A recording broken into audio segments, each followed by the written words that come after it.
Hey everybody, welcome to my channel Initial Solution. In this tutorial, I'm going to show you how to hide columns in Excel. So let's get into the video.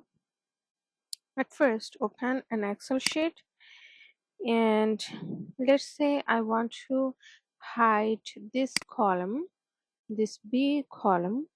So what I would do is I would select it and then go to this format option, and here you can see there is an option of hide and unhide, and I will click on the hide columns option, and here you can see the column is hidden. And if you want to hide the rows, you can do with the same with this hide rows option.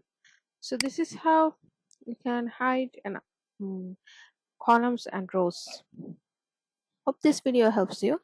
If it does, then please like, comment, and share this video. Subscribe to our channel and press the bell icon to get more exciting videos like this.